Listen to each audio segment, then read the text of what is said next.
Rick? We're on. We're on? Yeah, you're ready to go. Okay, we're on, sir.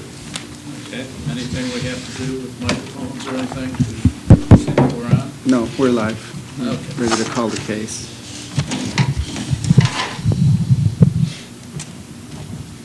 Well, I think one of the first things we should do here is let's introduce ourselves so that at least we know who's at the table and what direction they're probably coming from. So with that, I'm Fred Ahrens, and I am the arbitrator for this particular case. And why don't we start at this end of the table? John Michael Hayward with the firm Dent Navarro, West Bernal, with the city of McAllen. Okay. My name is Victor Oliz. I'm the police chief at the city of McAllen. My name's Rick Navarro. I'm Mr. Hayward, and I are outside special counsel for the chief of police and the city in this particular appeal. Okay. I'm David Willis, and I'm the attorney for Sergeant Lucas Torres, the appellant in this case, and Mr. Torres is to my left. Okay. And you are? Sergeant Lucas Torres, I'm Sergeant here in McAllen Police Department. Okay. I think I might also point out that we have two assistant city attorneys who are not at table but are here involved in the case as well, monitoring. Okay, well, why don't you introduce yourselves too then? Yes. Good morning. My name is Iris Aguilar Dominguez. I'm Assistant City Attorney with the City of McAllen. I'm Victor Flores, Assistant City Attorney for the City of McAllen. Okay, does that cover everybody? If I may just interject, I think the reporter's having a hard time I can't hearing. hear. Is the sound system on? It's supposed to be on, I'll verify. Were you able to hear everybody here? I got this part, but I can't, and I'm having trouble hearing you, Mr. Ahrens. Okay, well, you won't be the first one. Sorry.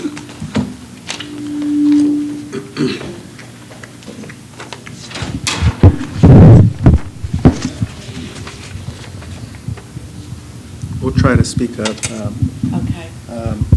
Iris Dominguez, Assistant City Attorney, and Victor Flores, Assistant City Attorney.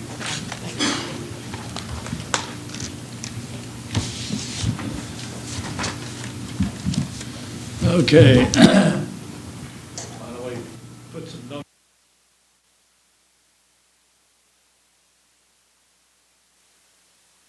Number 1-14-0001-5374, and it involves Officer Lucas Torres. And what I have here is it's a 5-day suspension. Is that correct? That is correct. It's a combined 5-day, there's two actions. Yeah, I would point out it's two separate internal affairs matters that were combined into one charging instrument. And as we go through the instrument, you'll see that one of them carries a 3-day suspension and the other one carried a 2-day. So it's the single appeal is a combined 5-day suspension, but it's got two parts to it. For just different things, I guess, come up on number of these cases. And in this one, dumb question, but do I charge you for both cases? Do I only charge you for one? Well, We had filed a notice of appeal under one charging instrument, and it should be a one matter. it's one charging instrument, and therefore one notice of appeal. So, when the list was requested to AAA, it was requested under one notice of appeal. The notice of appeal, I was just being cute. so I think we got one case, yeah. Okay.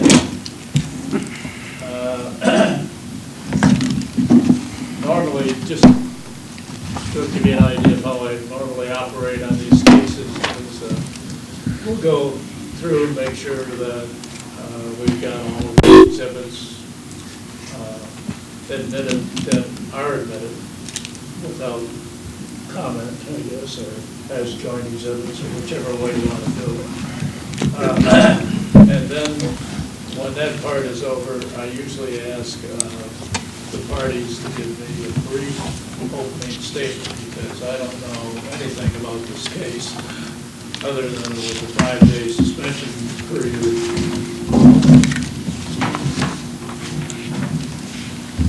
Okay, with that,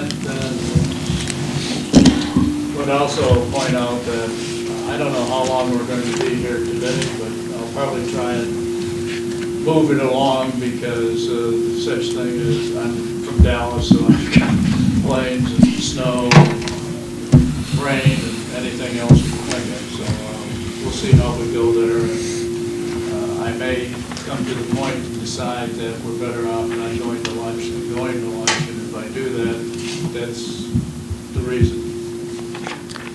Okay, with that, there's just a couple of questions that are needed here, and that involves the exhibits. Have both parties sat down and talked regarding exhibits and which ones they're willing to accept without? We have. We have, sir. The city had previously tendered to opposing counsel our exhibit notebook, and we conferred about that this morning, and there's no dispute over the content of the exhibit. So the city's exhibit notebook, which I would mark as City Exhibit 1, has a number of parts in it. I will take you through those in my opening, but my understanding is that there's no contest as to those exhibits. For the record, I have reviewed the index of to the City of McAllen exhibit list. I will be working off the same. I do not have any objection to the exhibits contained in the notebook.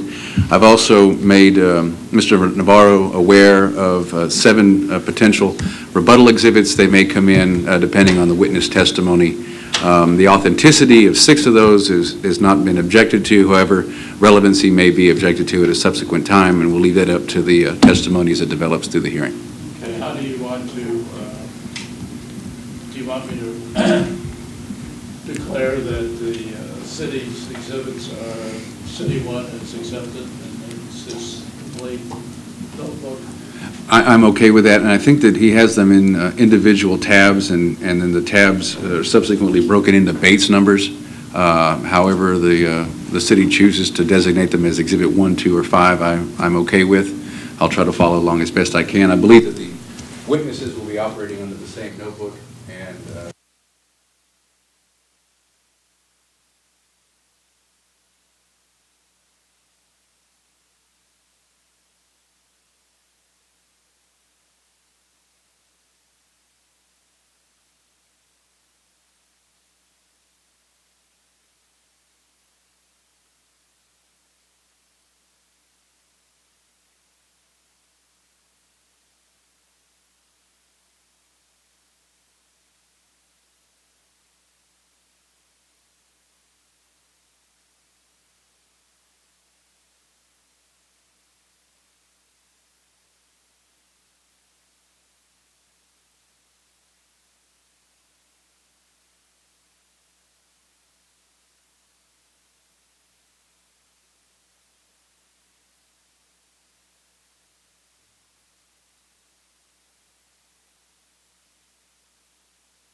I don't want to have any officer here unnecessarily, and so I'd like to have them at least excused, maybe with like a 20-minute or 30-minute leeway notice that we can call them back and say, we're set up for this time. Well, I know which witnesses I'm going to call and in what order. Maybe if you could share with us who you think you might call, that way we can determine whether they are on or off duty. Okay. And make appropriate arrangements for their availability when the time comes. Sure. Primarily, I'd like to, I had subpoenaed, and I would like to have excused until it's necessary, Officer Guillermina Cavazos, Officer Javier Coronado, Officer Domingo Reyes, Officer Moises Garcia. I'd like to have them called in, sworn in, the rule invoked, and then I'll reach them out at the appropriate time to call them back. Okay. Cavazos, Reyes, Garcia. Moises Coronado? Garcia and Coronado. Okay, did you get all of those? I think so. Are all of these individuals here right now? Cavazos, Coronado, Reyes, Officer Reyes. Reyes. That's it, right? The four? Okay, so 4 of them. So we are going to have Captain Alcocer and Investigator Hernandez initially. So, and then whoever else is here that has been subpoenaed, we should just swear them all in and invoke the rule and have them step out, except for Captain Alcocer, who I'm going to, well, he can step out, but he'll be the first one that I call. And I'm sorry, I missed one. I had issued a subpoena for Lieutenant Michael Zellers as well. I'm sorry, can you say that again, Michael? Michael Zellers, I had issued a subpoena for him as Is well. he here? Yes, he is.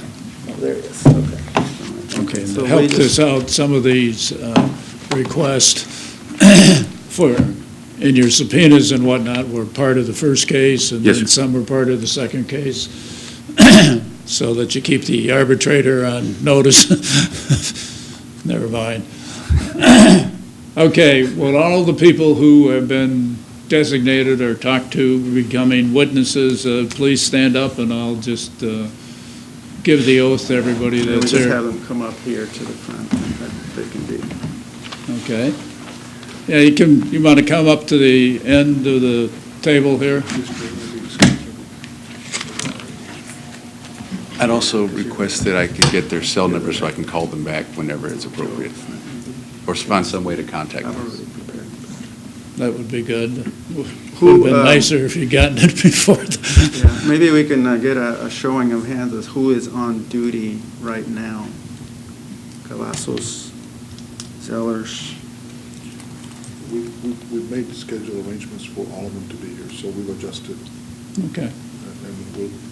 And we can get a hold of them and get them back here, right, on 20-minute notice, 15-minute notice that we have. I can't say that, I'm just saying that we, previous to today, we have made arrangements for them, each one of them, to either be here, we've adjusted their week or adjusted their day for them to be here, so they're here Okay. for this purpose. Well, I think for purposes of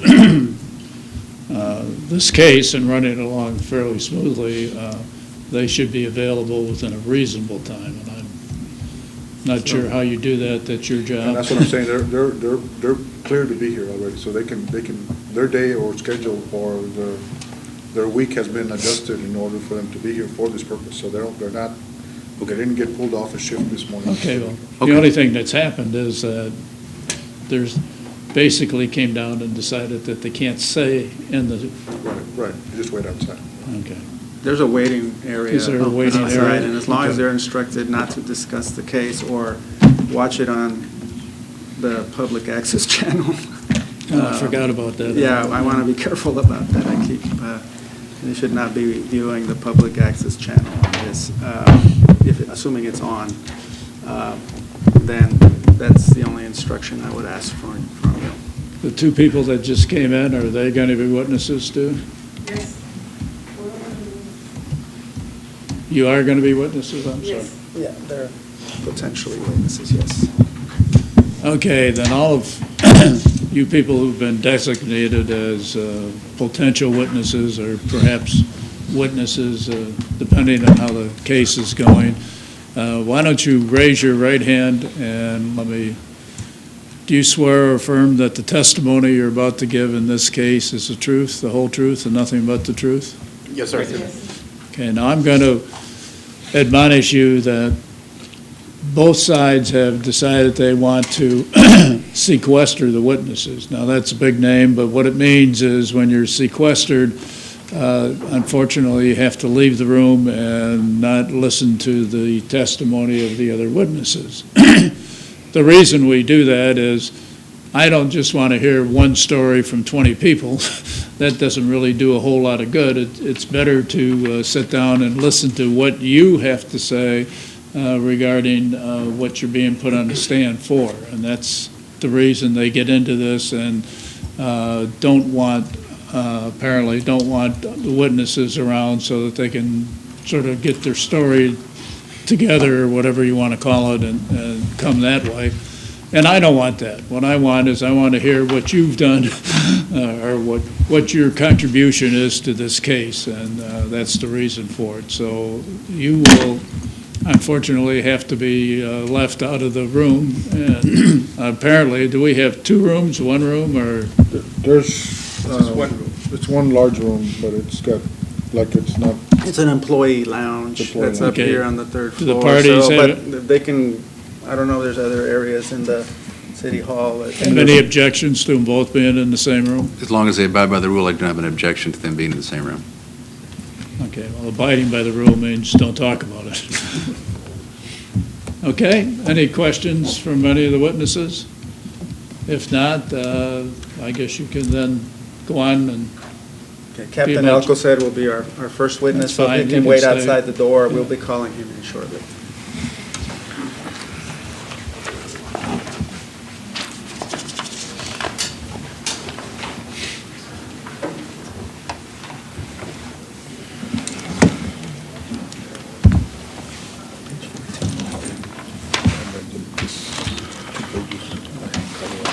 in the second.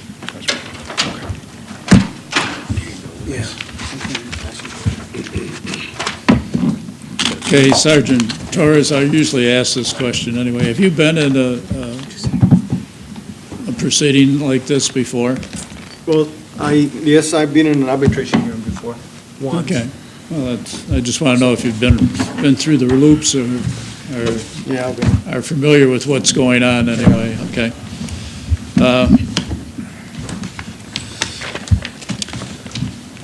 What happens now is we're pretty well down the road, and I would like to have a short opening statement from each party, because I really don't know much about this case at all, other than what's on the front of the notebooks and whatnot. And so just a short one to give me an idea of what to look for. And the reason I ask for that is quite logical, I think, and that's so that I have an idea of what's important, what isn't important in this case, and I can listen then when those points come up through either your witnesses or your exhibits.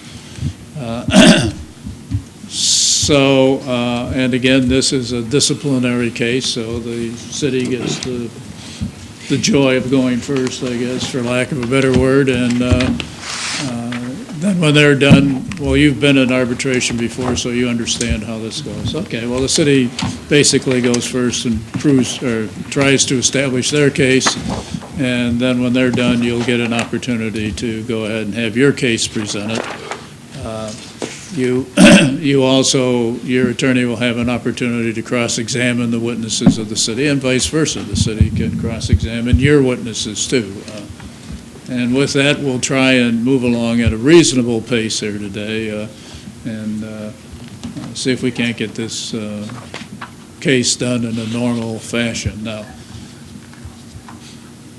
one of the more important things, no, it's not true, but one of the more important things that I like to get a handle on is who do I send my bill to? Do I send it to you? Do I send it to the city?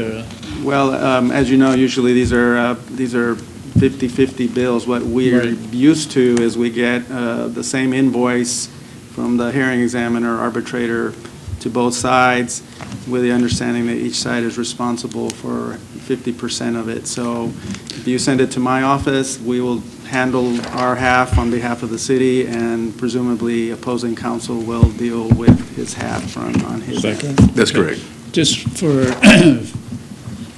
usually when I write up an award and present also a bill with it, I'll send the same bill to both parties, and on the bottom of it, there'll be a line that tells you what the total cost is of that, and then I put down the share that each person has. I see. So Okay. Which is the same thing as you're looking for. So you do that calculation already on the deal, in other words? Yeah. Okay. Okay, I think we're about ready to get started here. Anything else before we get going? None from the appellant. No, we're ready to go. Okay. And we understand that in this is a Chapter 143 discipline case. We understand that, upon the chief has filed a charging, what I will be referring to as the charging instrument in this case, and counsel or the grievant has filed a timely notice of appeal. So we are properly before the Civil Service Commission here. In addition, they elected to, the officer elected to have this heard by an independent hearing examiner, which, we selected using the appropriate procedures, and so we have no problem. We understand that with the mere filing of the notice of appeal, we have the burden of going forward, and therefore that's why we go first. So. Okay. I would like to to start out, since we have some stipulations on the exhibits, to explain to you how the notebook is put together so that as both sides work through this with the witnesses, I think that we can move things along a little more quickly. Okay. We have...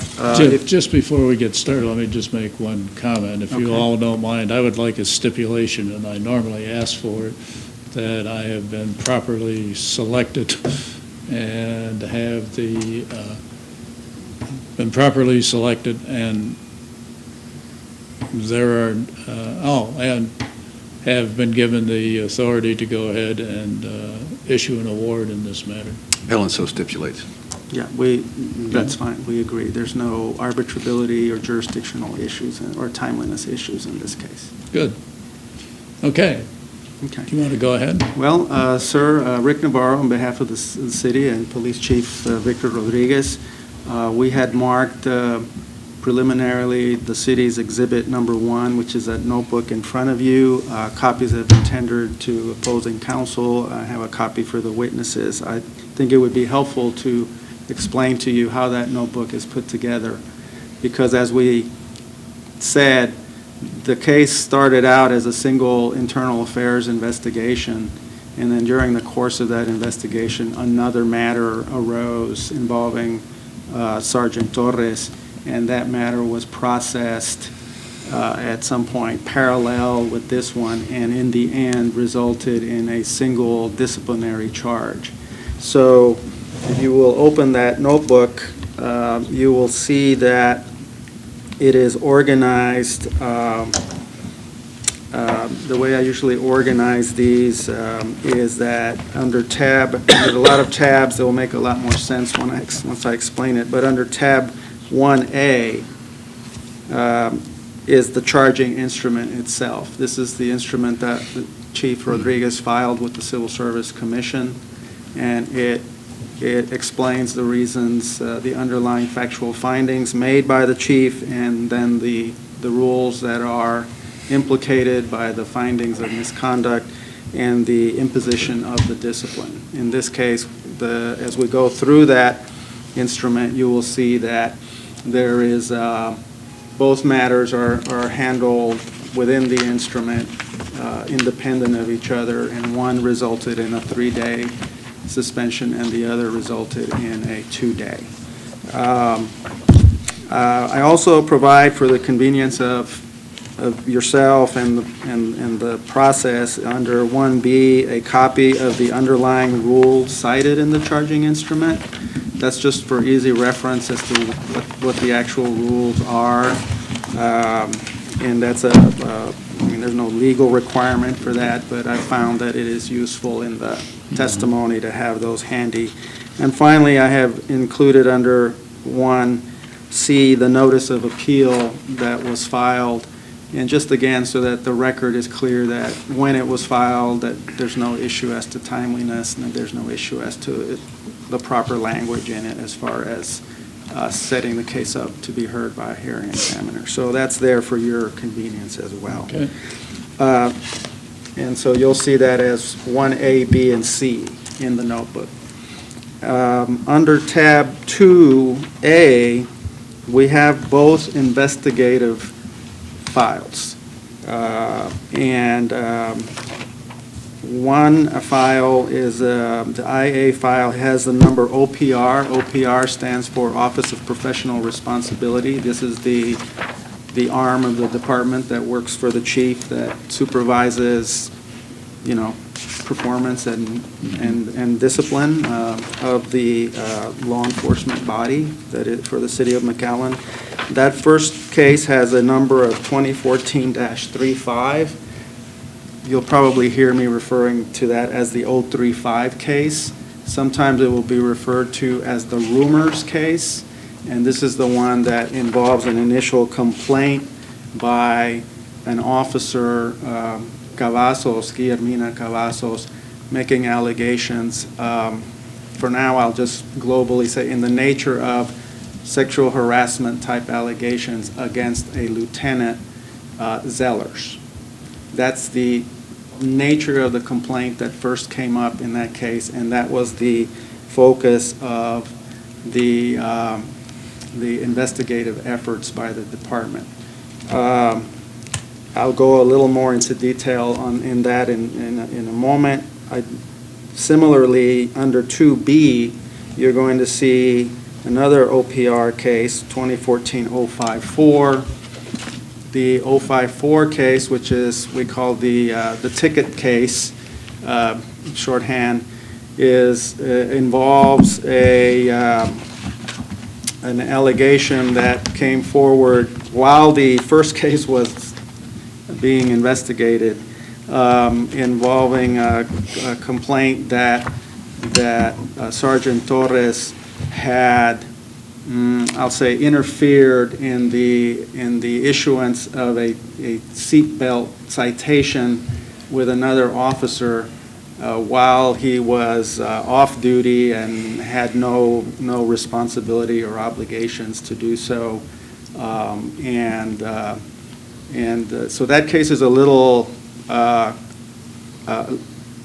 more straightforward and not as complex as the first one, but it does involve the misconduct allegation there on behalf of the chief is that Sergeant Torres involved himself in a law enforcement function by a police officer on the street when he had no business doing so. And so he was disciplined for that. And that occurred, while the first case was pending. So when these two cases came together, the chief, for reasons that he will explain in his testimony, determined them together. Let me say a little bit more about the 035 case, the harassment case. If you go to tab 2A, you will see a table of contents there. And that table of contents kind of gives you a breakdown of the internal affairs file. Okay. For the most part, this is how the department file is put together. I think the only difference, sometimes this summary is at the back of the file. I put it for presentation purposes. I put it at the front because the case is now completed.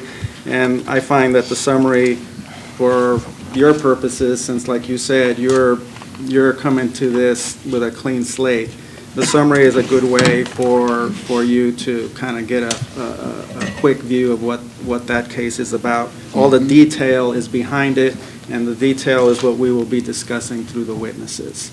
Under tab 2B, there is a similar in table of contents for the 054 case, the ticket case. Okay. Okay?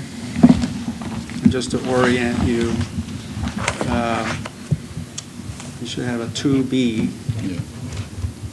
There's a summary, the table of contents, and then behind that, under 1, is the summary. And this is a summary that is worked up by the OPR officers. So we have a summary under the first case, a table of contents and a summary, and then a table of contents and a summary in the other one. And then behind that is all the workup that was done, beginning with the taking of the complaint, the investigative process, the affidavits. There are some recordings that are part of this file, but most things are documented in writing, so I intend to focus mostly on those.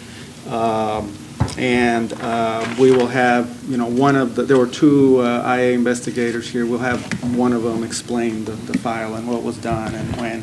And it goes through the final kind of big section of the investigative files, which is at 2C. And 2C is the meeting with the chief. This is I'll call it the Loudermill hearing or the due process hearing. This is the hearing that the officer, once the investigative file is pretty much completed by the staff, this is the hearing with the chief to kind of hear out the officer one more time about, where he is and where he thinks is going, to get any additional information from the officer that the officer may believe is relevant. And so that hearing is actually got two parts. It's got a volume 1 of a hearing that happened on September 2nd, and then there's a volume 2 that's September 9th. And then behind that, there's a set of exhibits that were introduced into that hearing. So some of those exhibits are duplicative of what is in the IA file, but it kind of boils down what I'll call the guts of the case into the due process hearing. And then out of that hearing, the chief then finalizes his charging letter, which takes us back to the front of the notebook. Mm-hmm. So if you go through the charging letter, let me kind of explain how that's put together, because I think that will be helpful as we get, before I call it first. If you go back to tab 1A,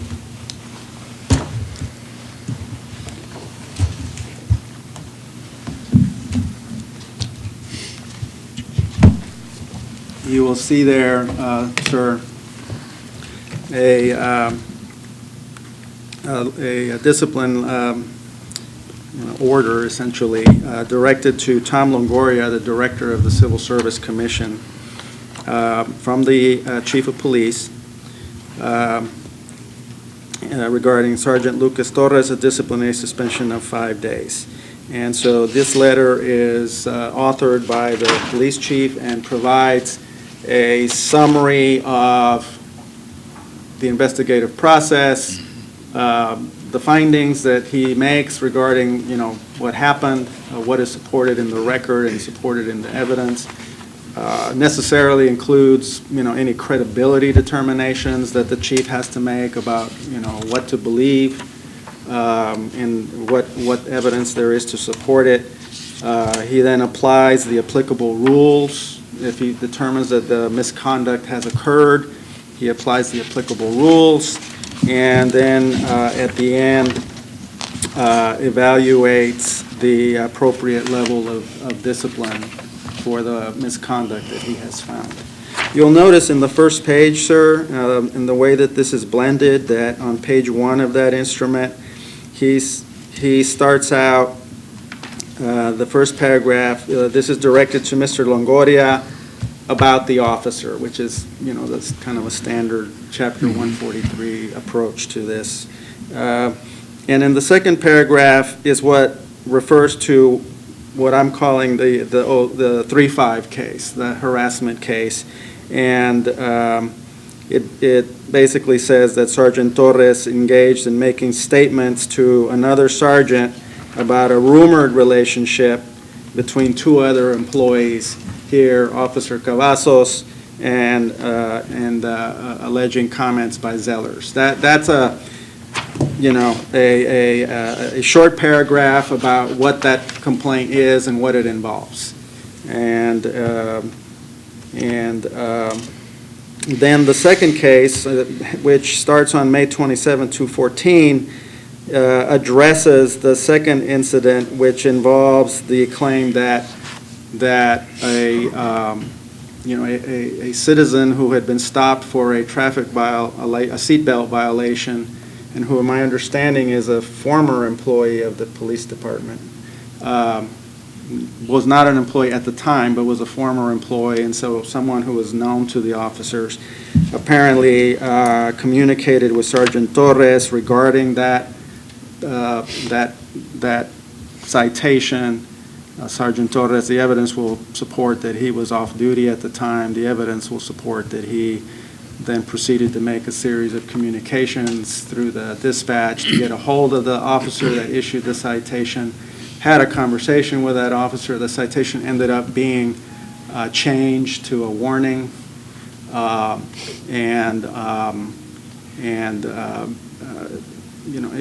was a conduct that was not within the scope of his authority or his duties, and not only, it wasn't even on duty, it was off duty, and he kind of inserted himself into the law enforcement process there.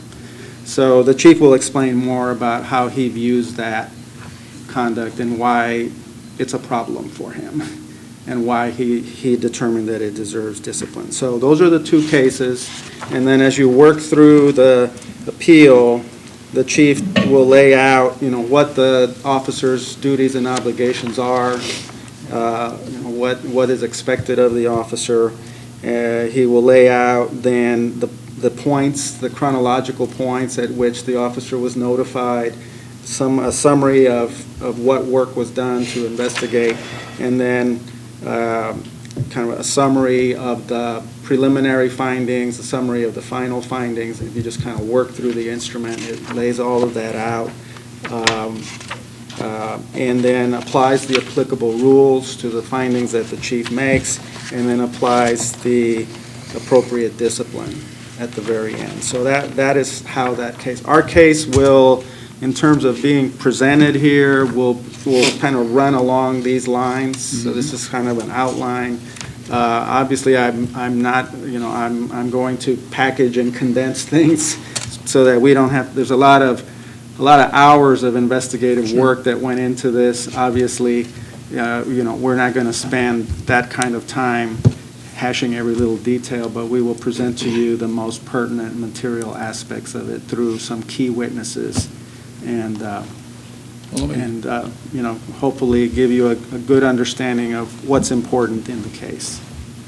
Okay, let me understand this. We really have two cases going on. Was there a time element between the two? I mean, the sexual comments or whatever it was must have occurred on one day, and then the other one would be the talking to the, I guess, ex-officer or whatever he was at the time, would have been on another day. That chronology, Mr. Ahrens, is laid out on the first page, where the first case, the chief cites March 18, 2014 as when the rumored case was brought forward, and then the issue about the phone call to the officer regarding the ticket that was issued to a former employee of the department. She wasn't a law enforcement officer. I believe she was a civilian. Happens on May 27th. So that happens while this case and other related cases were being investigated. Right. Okay. And along that note, I would also point out, as the testimony develops, because of the nature of the rumors case, because of the nature of Officer Cavazos' complaint was that somebody was spreading rumors about her relationship, her personal relationships.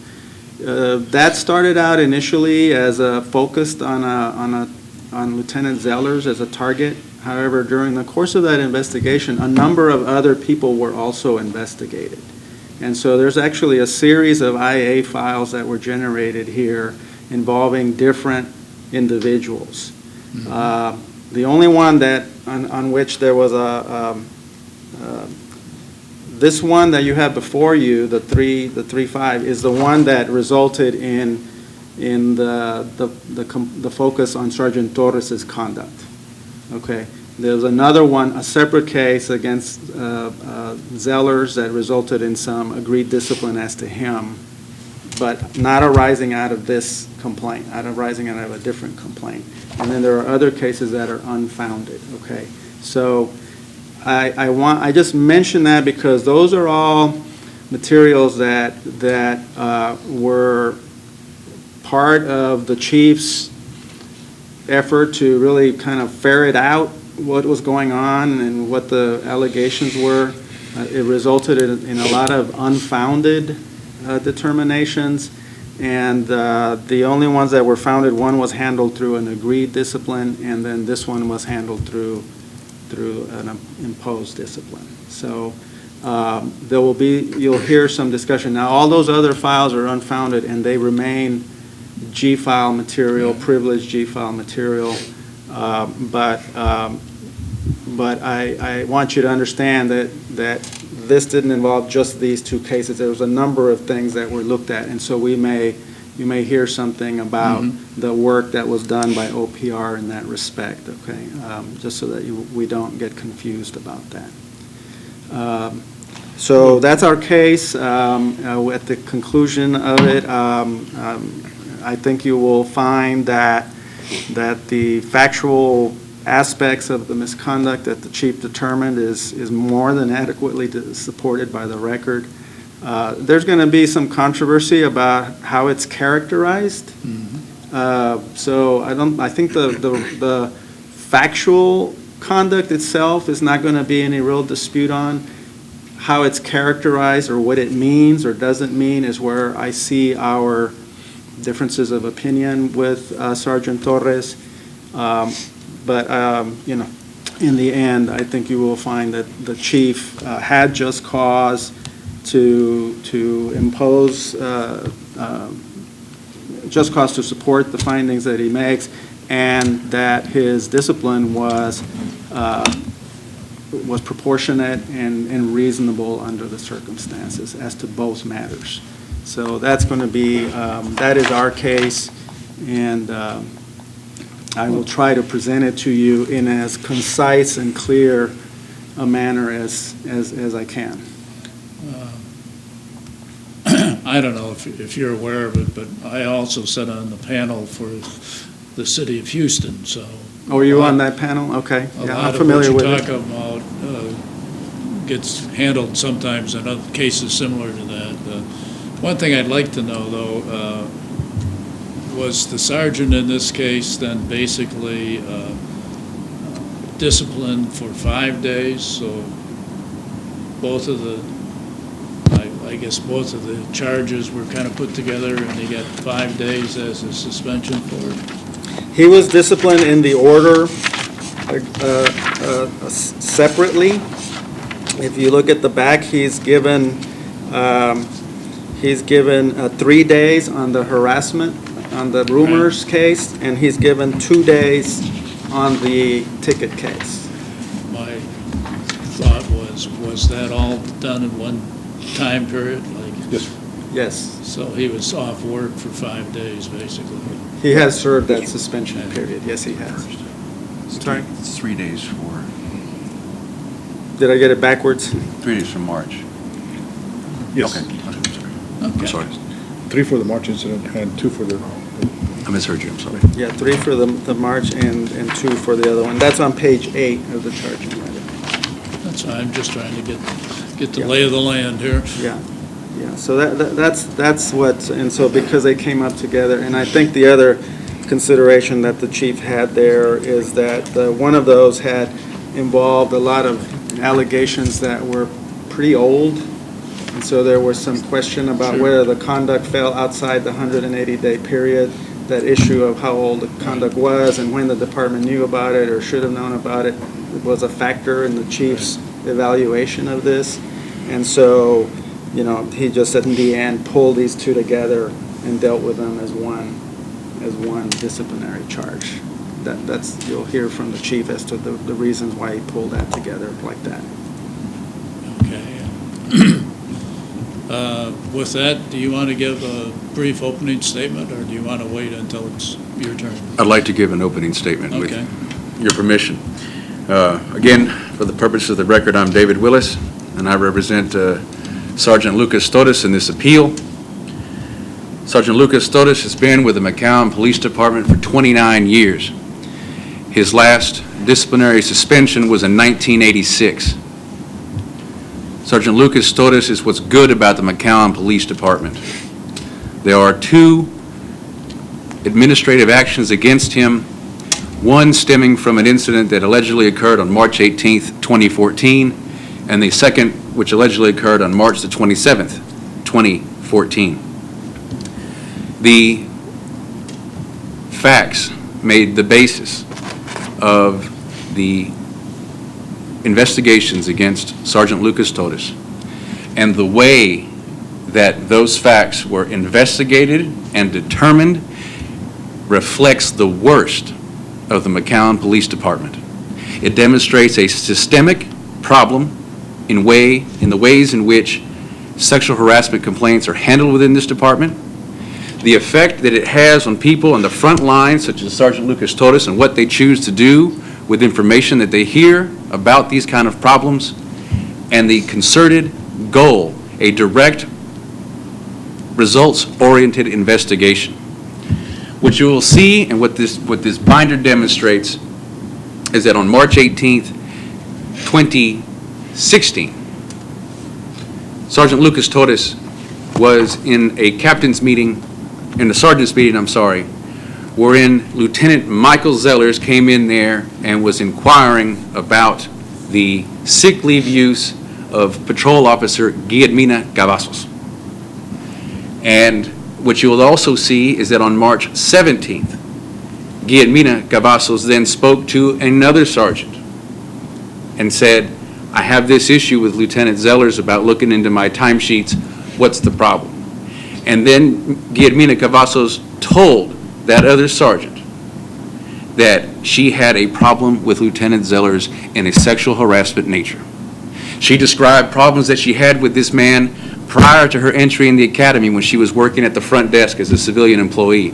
She talks about how she had problems with Lieutenant Zellers while she was in the academy, and how he would make allegations that he had more power than he should have, or he had the ability to affect her ability to stay within the academy.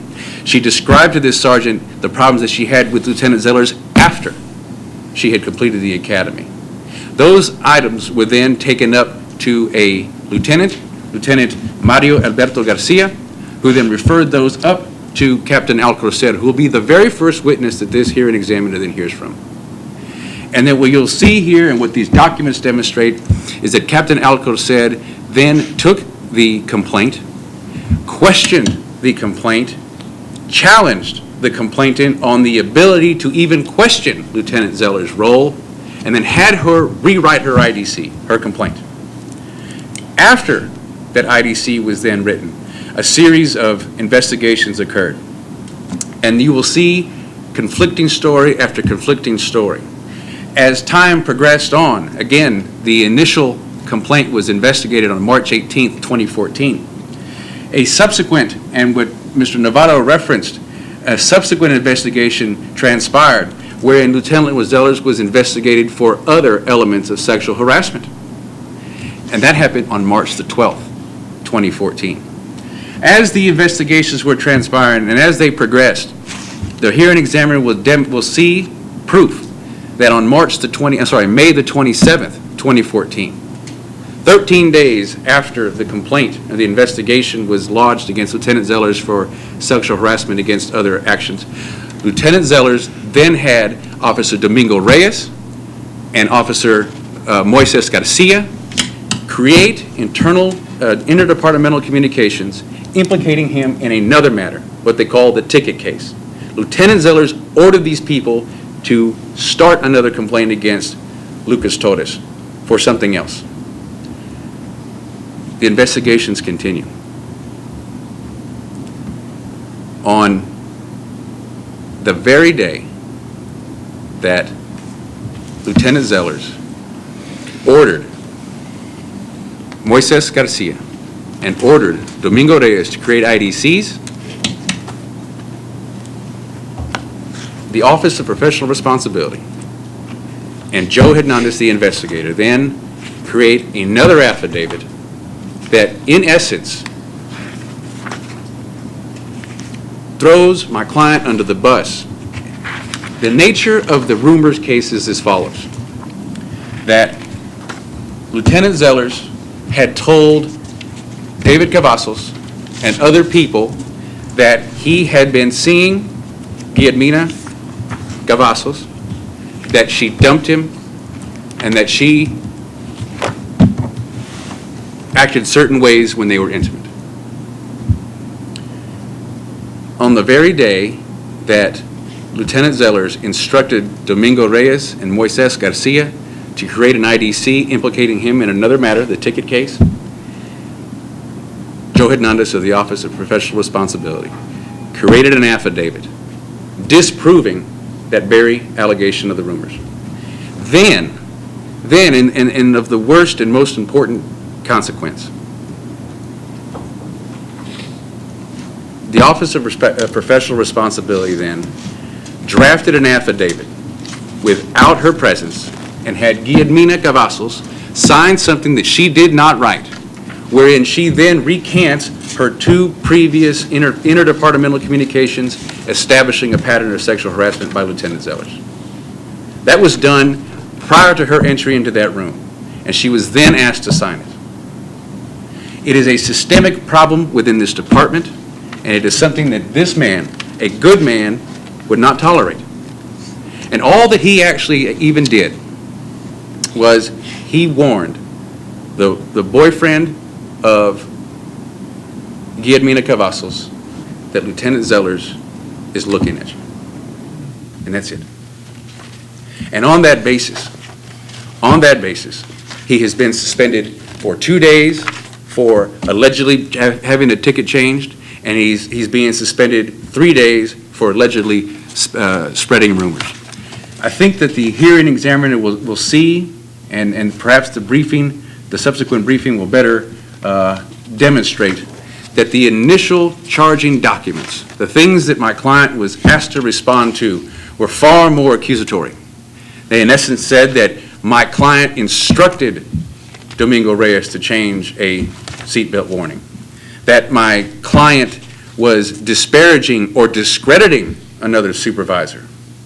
And in the final determination, the letter they had sent to Tom Longoria, the Director of Civil Service, does not make those same drastic accusations. Rather, they say that as a result of a conversation that my client had with Domingo Reyes, the ticket was changed. And that my client's comment to the boyfriend of Guillermina Cavazos was insulting to Guillermina Cavazos. You will hear throughout this process the testimony of Lucas Torres, why he said what he said, when he said it. You will also hear from Guillermina Cavazos, and she will tell you all that I had just responded to. At the end, my client denies the truth of the allegations that he spread false rumors. My client denies the truth of the allegation that the seatbelt ticket was issued to Erica Garcia and was changed as a result of his conversation with Officer Reyes. My client takes legal exception to the sufficiency of both of the alleged violations, and lastly, the disciplinary action that has been issued against my client, 3 days and 2 days, is unreasonable. On that basis, my client requests that the hearing examiner reverse the city's imposition of discipline, restore him to his 5 days of employment, repay him back pay and accrued benefits. Thank you. I notice we have some people here in the room. Are any of those people They're not witnesses. going to be a witness? No. Okay. One of them is an author of some evidence in the file. Yeah, he's one of the OPR officers. OPR officers. We're not planning to call him, and you didn't name him. I didn't. Did you? I didn't get the impression that you were going to. Just wanted to make sure we're all, so anyway, the way they're situated right now is not objectionable. Yeah, and Mr. Longoria is the director of the Civil Service Commission, so he's the one that kind of puts all this Out of pity, together. we're going to let him stay. Yeah, so he's not a witness. And I believe this is Sergeant Torres' wife. Okay. Yes, We're it not is. planning to call her, so. Okay. Do you have any objection to these people being in there? None on behalf of the appellant. Okay, good. All right, I guess we're ready for you to, Yeah, we'll call Captain Alcocer. Could somebody bring him in, please?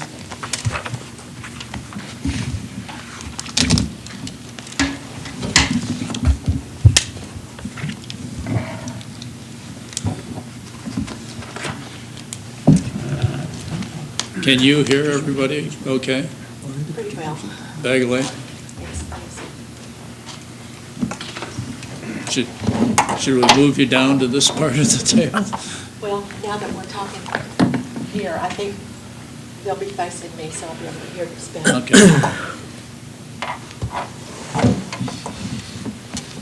Just remind you that you're under oath from earlier today. Yes, sir. Okay. Good morning, Captain. Good morning. Would you state your full name and rank for the record, please? Hector Jesus Alcocer, and I'm a captain of police at the McAllen Police Department. And how long have you been with the police department overall? This is my 23rd year. And how long have you been a captain in the department? 6 years is the 27th. Okay. I would like to begin by having you kind of lay out for the hearing examiner the kind of overall rank structure of the department on that board that I put there next to you. I have a marker there. Okay. As a captain, you're in a supervisory capacity, is that correct? Yes, sir. And above your rank, is that a tested rank, by the way? No, sir. Okay, is that an appointed position Yes, under the city's either labor agreement or civil service? Civil service, yes, sir. It's an appointed position. Okay. So along with the chief of police, you have supervisory responsibility over the operation of the department? Yes, sir. Okay. And you're also familiar with the rank structure of the Yes, sir. department? If you would, please, kind of on the left-hand side of that, would you just kind of outline, starting with the police chief at the top, and then put down below that the next rank below him, which I guess is captain, and then the ranks that go below each of those. And I'm wanting to illustrate the LI, or just LT period would be fine. I'm nervous here. Sergeant. And then officer. And in this department, do you all have officers as PO1, PO2, or just officer? They actually come in as PO1. Some will be PO2s based on their experience, and then PO3s once they finish the probationary period. Okay. But the city, being a civil service city, the rank is that of officer, correct? Yes, sir. And the PO1, PO2, that's not a tested rank, that's just a seniority within the rank type issue, correct? Yes, sir. Okay. And now just to have, so we have a department in which we have 1, 2, 3, basically 4 levels in the department, is that correct? Yes, sir. 5 including the Five, chief? including the chief. Okay. And so off to the right there, and this doesn't have to be exact, can you, could you kind of state more or less, how many positions do we have in each one? Okay, and for the record, you're indicating, of course, we have 1 chief of police. 1 chief, 3 captains, 11 lieutenants, 39 sergeants, and 231 officers is the strength, the authorized strength. Okay, 231 officers, okay? And now, if you will, let me see how we would diagram this. I want you to explain on the patrol officers, does the city have a 24/7 operation? Yes, sir. Right, and does it run 3 shifts in that 24-hour period? Yes, sir. Okay. Flip that page over, if you will, and let's just kind of outline what those are. How do you all designate them, and what are the time periods that they run? Well, let me first start by saying that this would be under the Uniform Services Division. Right, correct. And that's what we're going to be interested in mostly. And so you would have 3 patrol shifts. you'd have a tactical shift, and then you'd have a specialized uniform service unit within this division. All these people would answer to the captain. This is the captain's position as a director. Okay. This patrol is responsible for the 24/7. That is 3 shifts that cover the 24-hour period. Without cluttering this up, this is currently at 6 to 2 a.m. I'm sorry, 6 to 2 p.m., at 2 p.m. to 10 p.m., at 10 p.m. to 6 a.m. Okay. 6 to 2 is the morning shift, 2 to This is 10 what is we the refer to afternoon? as- This is actually, we start with the night shift being shift 1, day shift being shift 2, and evenings is known as shift 3. Okay, so y'all, that's the reference you all make. That's the Shift 1 reference is, that we notice. that begins at 10 in the evening and runs through 6 in the morning. Yes, sir. Okay. And then you have your tactical shift and then one other shift below Specialized that. uniform services. And these units will support, take care of other problems, but their schedules are more, they fluctuate based on the need. Events, special events, occurrences that may happen. But this is the standard all the time, every day, 3 patrol shifts that happen. Okay. Within each of those shifts, is there a chain of command or a Yes, sir. structure? Could you flip the chart and outline that for me as to what that is? Starting with patrol officer, then the sergeant, and then... So, on patrol, every shift will have 1 lieutenant, on average 5 sergeants, and then based on manpower at the time, there's generally between 30 to 40 officers based on department vacancies, assignments, injuries, whatever. A roll call, a shift can carry as many, I've seen them carry as many as 40 and as little as sometimes 24, 25 based on what we have. Okay, so in any given shift, generally speaking, the city is going to have between 30 to 40 officers, patrol officers on the street, correct? And then 5 sergeants, That's correct. okay? And then 1 lieutenant, That's correct. okay? And then is there a captain over any of the shifts as well, or how does that work? All of these people here, this one would have 1 lieutenant as well. This The one has tactical? 1 lieutenant, right. And this one would have 3 lieutenants. They all report directly to the captain. Okay. And you indicated earlier that there were 3 captains? That's correct. All right, so is there one, do the captains rotate through as well, or the captains have different No, responsibilities? The captains, these captains here have 3 different responsibilities. One is Uniform Services Division, that's 1. One is CID, that's 2, another one. And then one is SID, that's another one. This is criminal investigations, this is some investigations with other administrative functions. But each one of these captains has this one responsibility. So there are not 3 captains assigned to patrol or assigned to US. There's only 1 captain. There's only 1 captain. Now, you know that in this case, this is involving a disciplinary appeal by Sergeant Lucas Yes, sir. Torres. And were you the captain that was, Yes, sir. over, in charge, Over or Uniform Services at that. at that time? And are you still today, or? No, sir. You're not today? Not today. But at the time of this case, you were? Time I was. Okay. Okay, so you're going to have personal knowledge of what happened in this particular Yes. case. Okay, I'm going to take you through that once we outline that. Now, let me have you do this. Again, just to sort of get all the names. There's a lot of names here, and I want to avoid confusion if we can. If you will open that notebook, sir, and turn to tab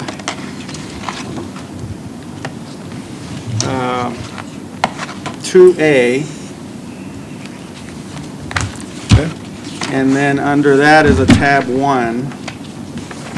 And there should be a summary there. Yes, sir. Okay? And under that summary on that page, and it's bait stamp number 5 or 6 zeros and then a 2. Yes, sir.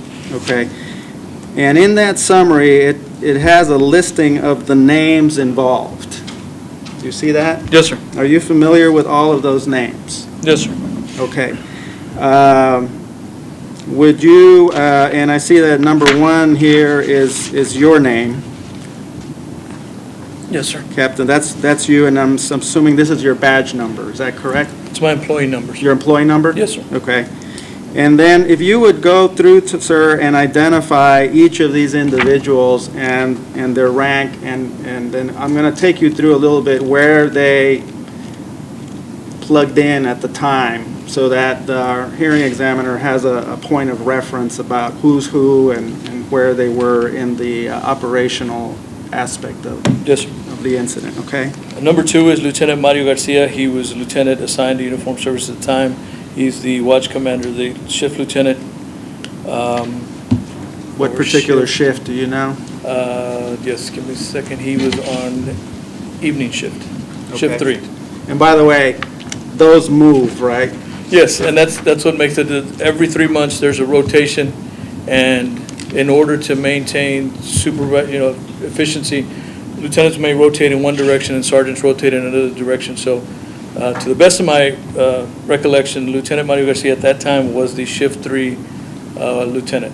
Okay, so a lot of times, there's a reason somebody's made a record or made a report or done an IDC in here is because they were holding a certain position at the time. That's correct. And so they would have been responsible for generating a report. And then, so their involvement is dictated by the fact that they're holding a certain office of responsibility. At that time. At that time. At that moment. But that can change, and then they move on to And other. does change very often. Okay. In addition to that, let me also clarify one other thing.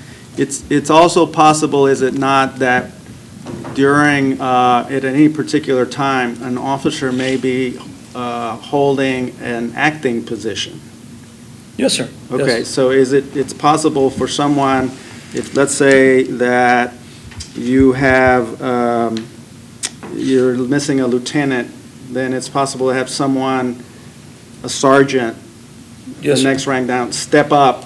I use step up, I don't know what term you all use. It's an acting position. Acting position, and so if that happens, then that officer, that sergeant, assumes the responsibility of a lieutenant.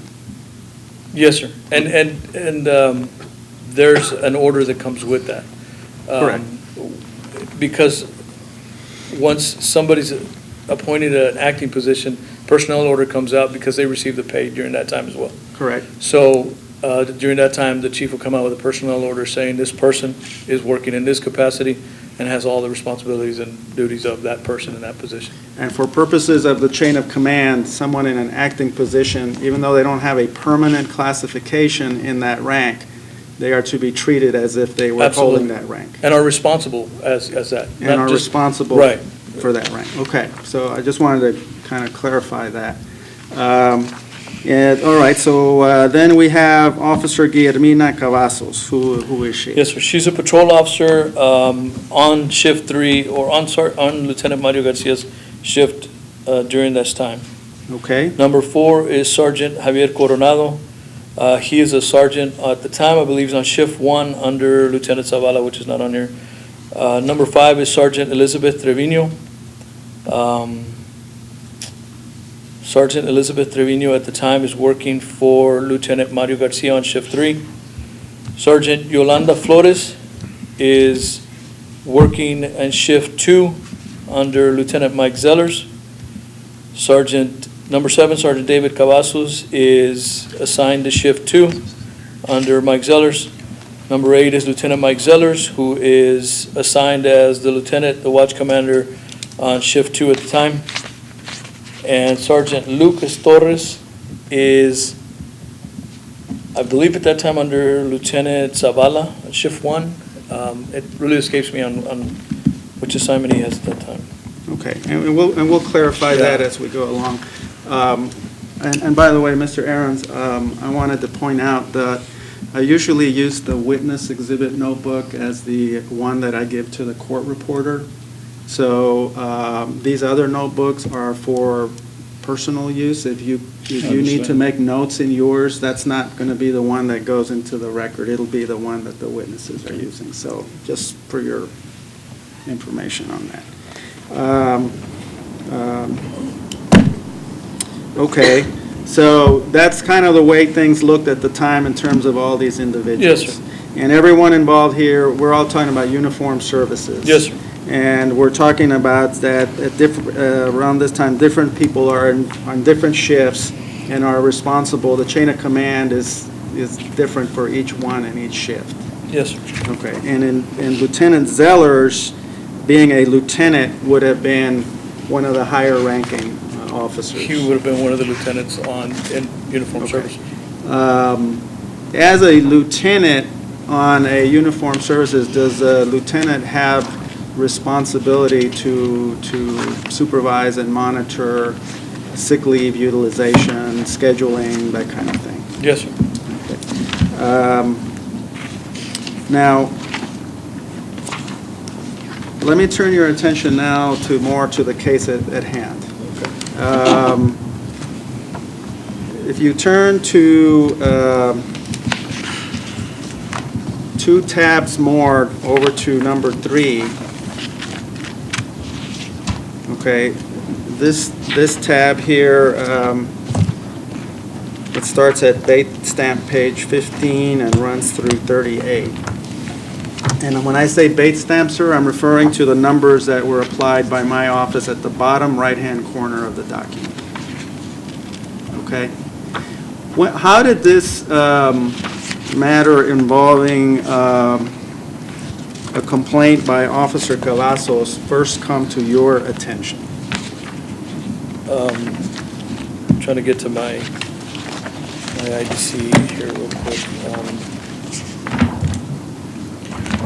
This, And we need to speak up because I think Okay. something just turned on up here overhead. And the unit, yes, sir. yeah. There was an IDC in my inbox, written by by Officer Guillermina Cavazos, basically presenting a concern that she had a complaint, and that's how it was brought to me. I found it in my inbox, which is because we have shifts that work 3 rotations, 24 hours a day. It's not uncommon for people to file paperwork into my box in the hallway and/or directly into my desk, and I receive it from basically 24 hours a day that come in. Okay. Now, you yourself are obviously, as the captain, you're not like working 24 hours, but No, you're sort of on call No, in a sir. way. Although it feels like it at times. No, sir, I'm not working 24 hours. No, sir, and that's why we give them access to us through that box in case they're working 2 to 3 in the morning, they have access to me. In other words, Correct. they can get me information. Obviously, they could call me, but on Right. routine things that have complaints or concerns, accident, whatever needs to be brought to my attention that they determine needs to be brought to my attention, they can either leave it in my box. We have a practice of our secretary coming in at 6 o'clock in the morning to be able to be reachable to the shift that's getting off, and then they can obviously come in whenever they want. Yeah. Because as a practical matter, since you're the captain over uniform services, I mean, and that operation is 24/7. Yes, sir. I mean, you were at that time the only, Yes, sir. officer in charge of that. Obviously, you're not going to be there around at work the whole Right. time, That's but correct. you are essentially available Yes, sir. 24/7 as needed, correct? Yes, sir. Okay. So in that same tab, if you could kind of leaf through those pages there, can you identify the document that Officer Cavazos left with you? It would be, I guess, 1, 2, Reference the page number at the bottom. oh, I'm sorry. 000022. This is, it's IDC to Chief Rodriguez from Officer Guillermina Cavazos, subject sexual harassment / hostile working environment, received on March 18th, 20, Or the dated. 22? We have I'm alerted that we have a potential witness that walked in. Ms. Garcia? Okay, I would ask that she be asked to step out. I don't know that she's potentially a witness. Yeah, no objection. Okay. And I'm sorry, I don't know, are you a spectator or? Are you here with us? I think she's just a visitor. It's a mother. Ms. It's a mother. Garcia. Do you care? I mean, we're not, oh, she was in the car at the time of the, yeah. I take you. No, la frasca. She was in the car at the time of the citation. Yeah. I'm not gonna call her, you know. Okay, yeah. Do you care? It's not- That's fine. It's not an issue. I mean, we're not, You gonna let us say? not Erica, but her mom can stay if she wants. No objection from the appellant. Okay. Well, then she can stay. Se puede quedar. Okay, no problem, no problem. Okay.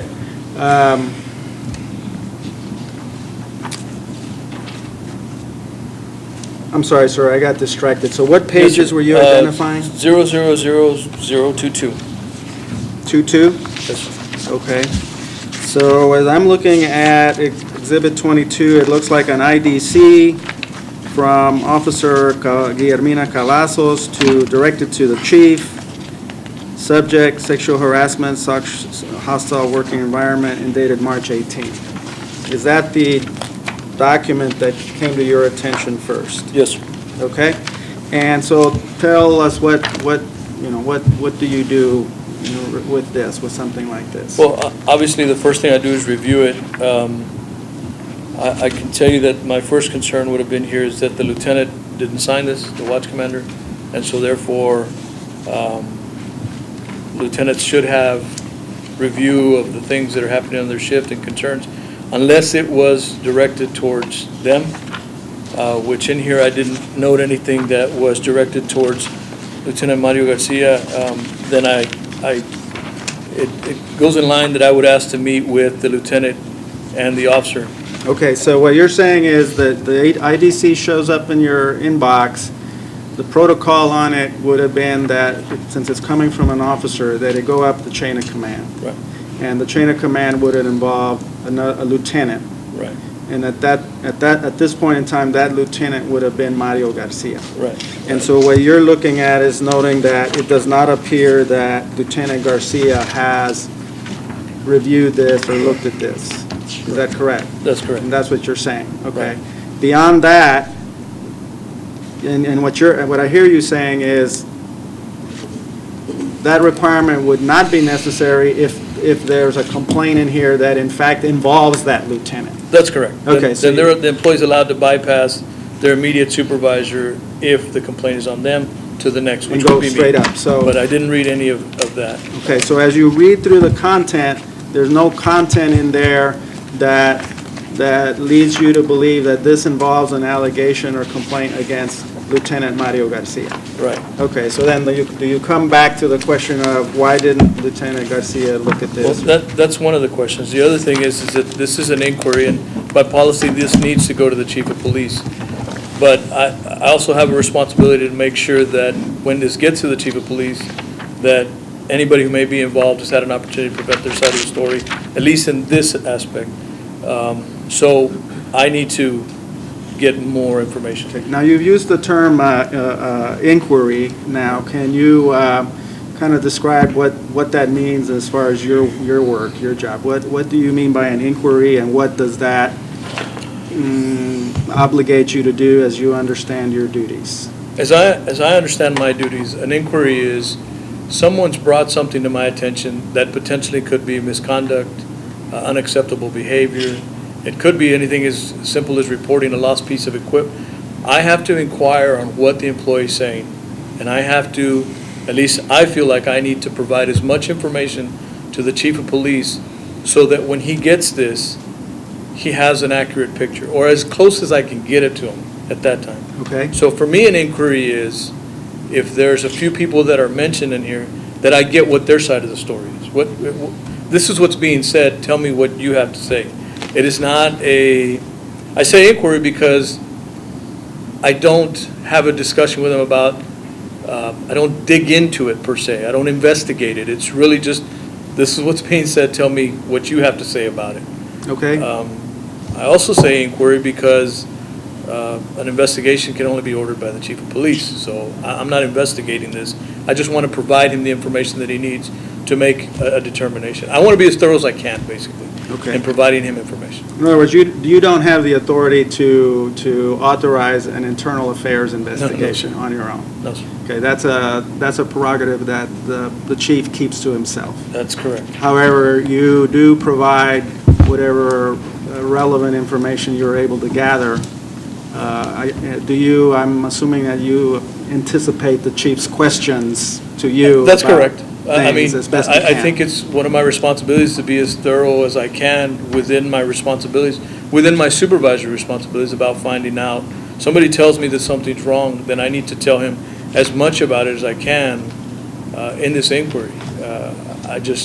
I also feel like I need to tell him a summary of what I've seen, of what I've found. This Okay. person said this person said that. So what was your, and I'm, going to try to kind of have you, I know there's a lot that has happened since that time, but as best you can, what was your take or your reaction to this IDC from Officer Cavazos at that time? Looking at my IDC to the chief, and if I can refer to that. Yeah, would you identify that, please? That would be, I guess, Exhibit 18 for you all. That's my, Page 18, under the same tab 3, correct. okay? Is that the kind of does that reflect your work product, so to speak, to the chief once you had taken additional steps in the inquiry? Right. Okay. Yes, you may refer to it, but I do want you to testify about, what you did. Well, basically what I did was, the first thing I did was I met with Officer Cavazos and the lieutenant. Lieutenant, which one? Lieutenant Mario Garcia, I'm sorry. Okay. He is her supervisor.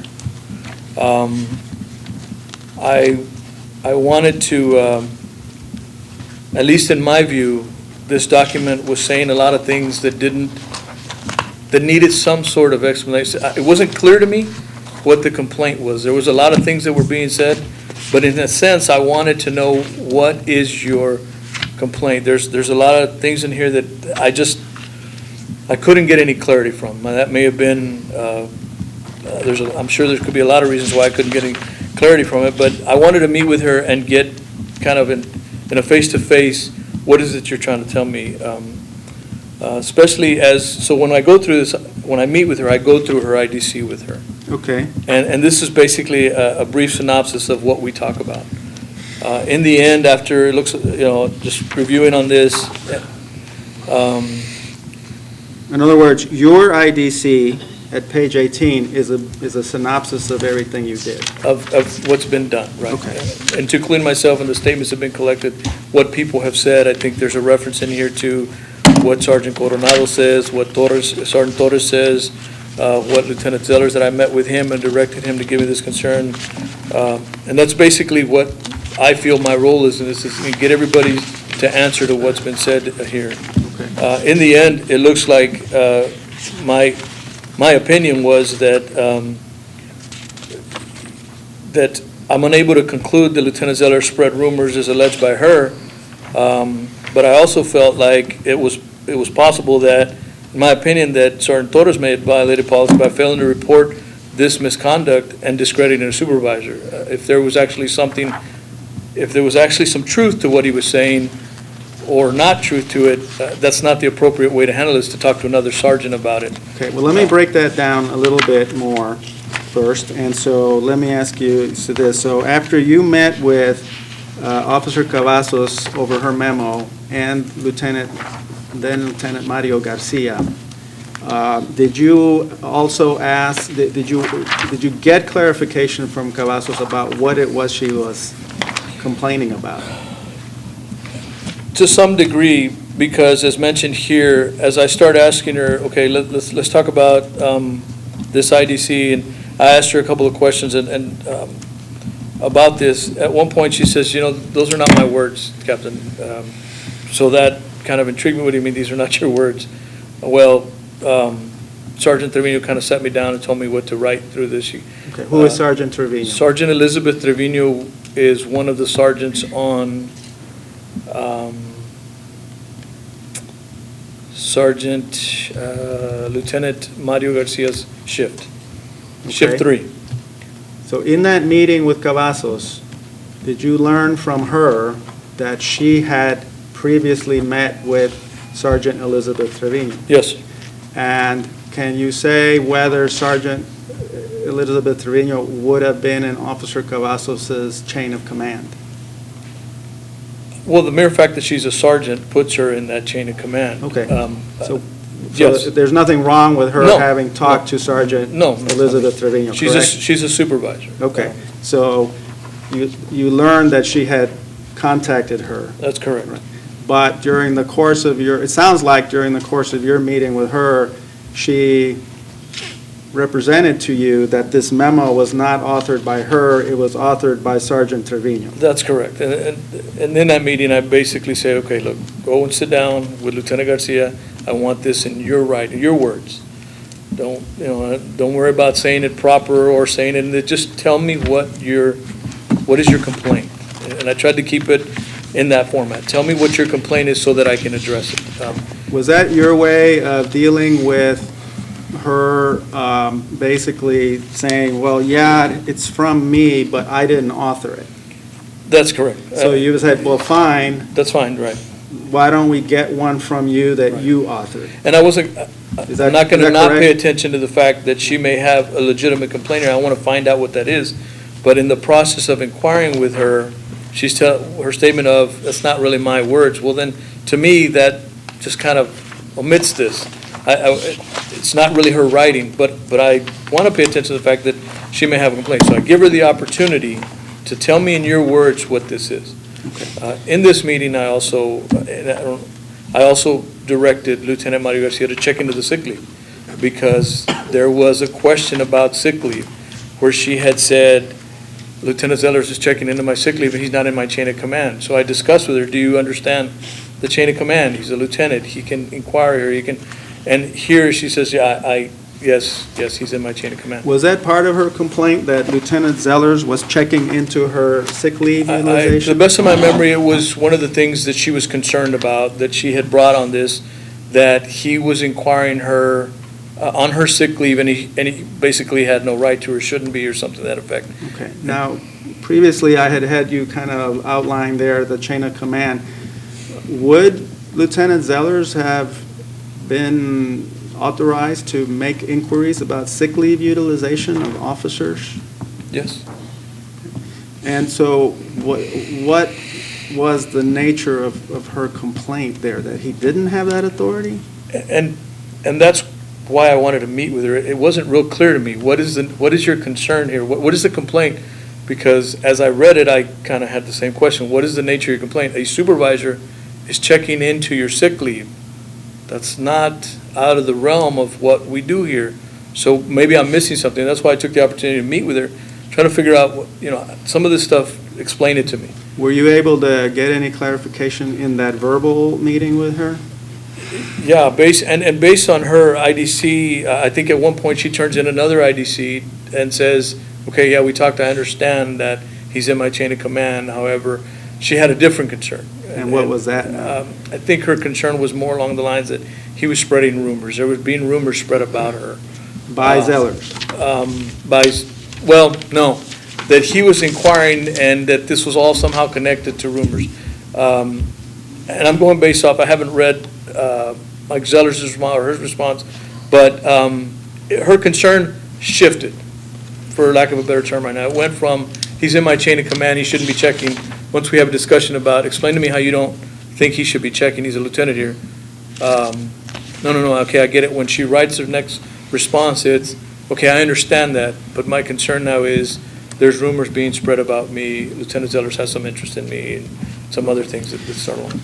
Did you see her second memo that she wrote after you Yes. said write it? Okay. I did at the time. All right, so look at page 20 in that same kind of packet.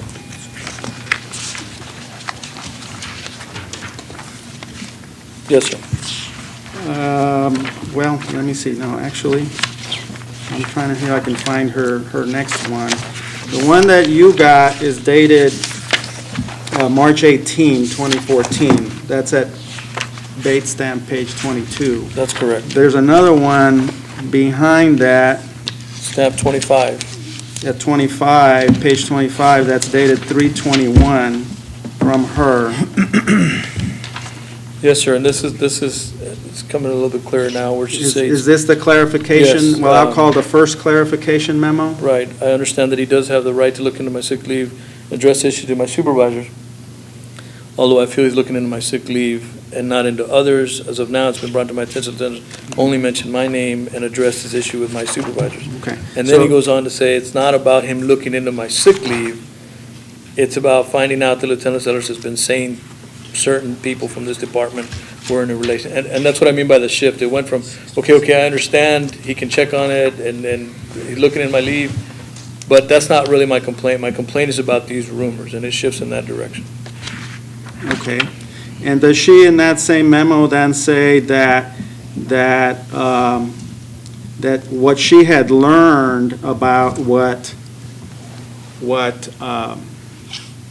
she believed Zellers to be saying or doing was from a different Sergeant Coronado? From Sergeant Coronado. Okay, well, who is Sergeant Coronado? Sergeant Coronado is a patrol sergeant assigned to Lieutenant Zavala's shift on shift 1 at that time, I believe, a graveyard shift, the night shift, 10 Okay. p.m. to 6 a.m. Okay, and it's my understanding that Sergeant Coronado and Officer Cavazos have a personal relationship. That's Commonly understanding. well-known in the Yes, sir. department. Is that That's correct? commonly well known, although I don't actually remember either one of them admitting that to me directly.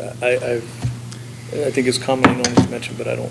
Okay, well, in this memo, she indicates that Coronado mentioned to her that he was speaking to Torres about Zellers looking into the sick leave, and that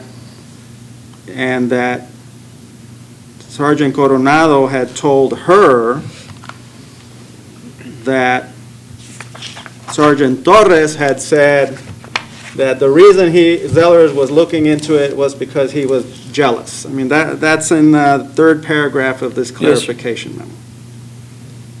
Yes, sir. Okay. So in this memo, she herself is indicating that what she learned from Coronado, not from Torres, but that Coronado claimed that Torres had told him these things. That's correct. Okay. All right, well, and then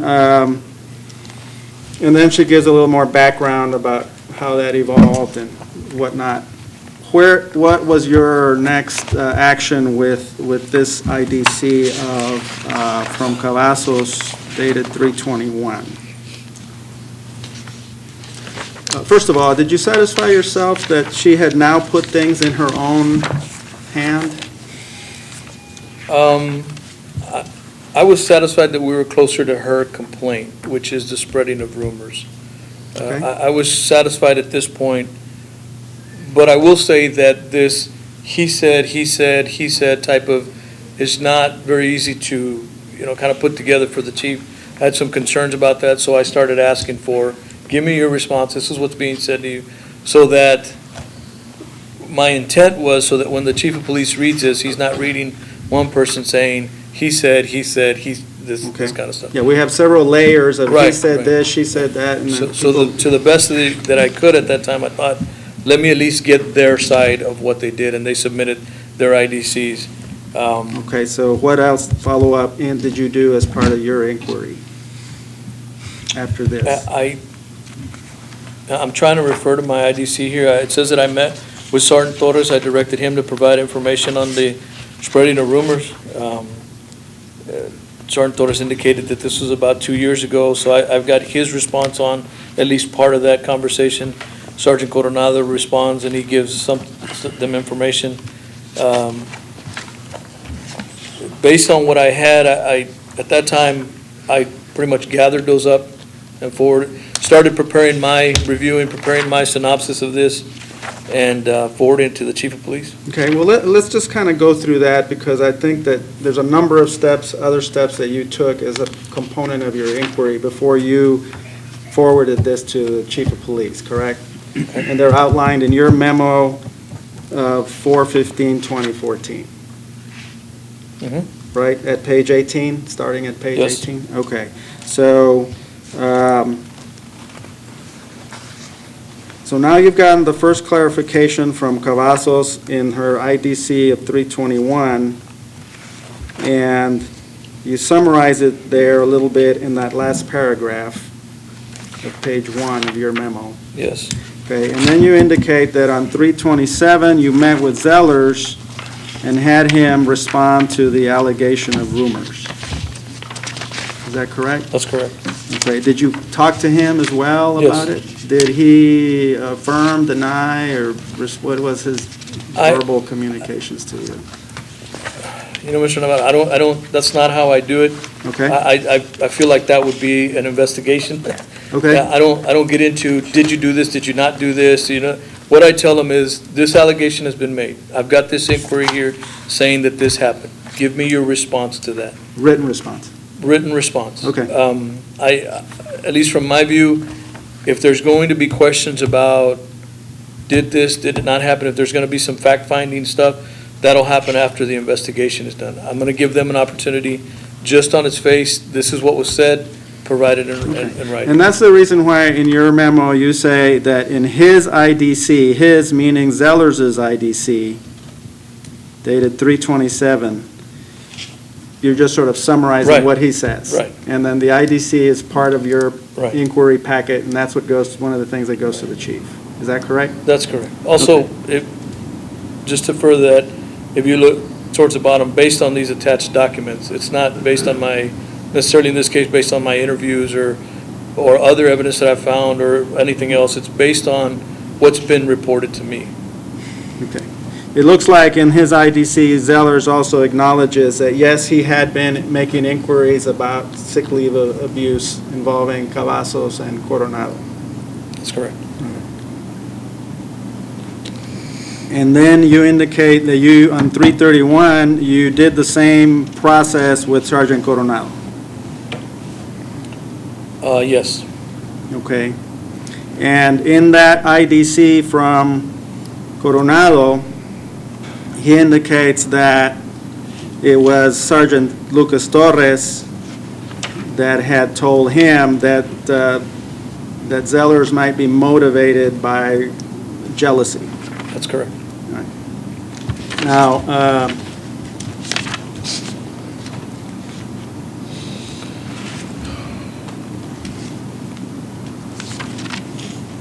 let me see if I can, we can identify some of these documents, okay? Yes, Let's go, and I think they're all in this, under this tab here. So let's go with the 320, with the 327 IDC from Zellers. Is it the one at 35? 34? Oh, 34 and 35? Yes, sir. Okay, so at base stamp page 34, 35, that's the IDC that you reference in your memo. Yes, sir. Okay. Now, the next paragraph, the IDC from Coronado.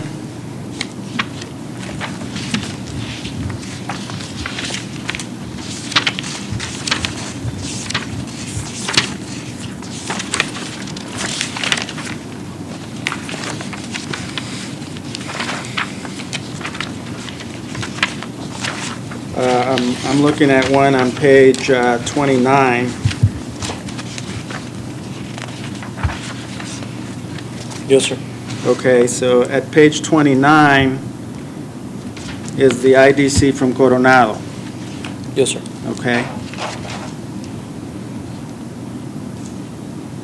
And in there, he makes it, Coronado makes it clear that he's doing this at your request, and he's basically stating what he knows. Yes, sir. Okay. And in that IDC, he's saying, well, what I learned about it, I learned from Lucas Torres. That's correct. All right. And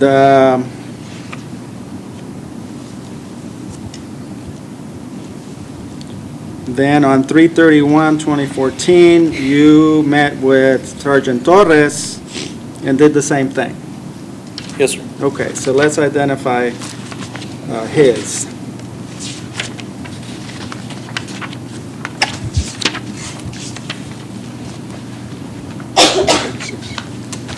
Which one? 36. Let's see, go to page 36.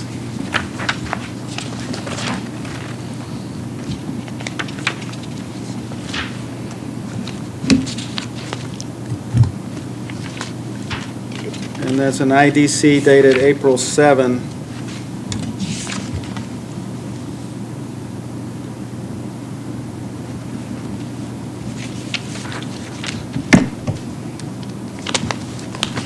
At page 1036. Is that, looks Yes. like the one from Torres? Yes, sir. Okay. And so at this point, it is Lucas Torres that is documenting in response to your request Yes, sir. what he is saying happened in conversations between him and Zellers. Yes, sir. Okay.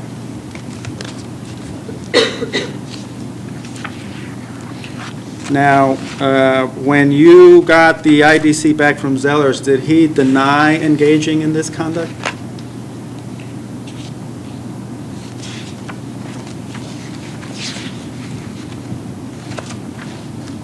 Not in an interview. And I'm not, type- let me break that down, Yeah, okay? I- He didn't deny that he was looking into sick leave of That's correct. officers? Right. Okay. Did he deny that he was making, spreading rumors or making allegations that he had some kind of an intimate relationship with Officer Cavazos? He did indicate that he was surprised. He's not communicated with her over 2 years. And then he pretty much said that the best of his recollection, he didn't neither deny nor confirm anything on Guillermina. He focuses his writing on the bringing the sick leave to their attention. Okay. In other words, the gist of that complaint was, well, he's looking into sick leave. Yeah, he has the right to do that, but he has ulterior motives. I would believe that, yes. Now,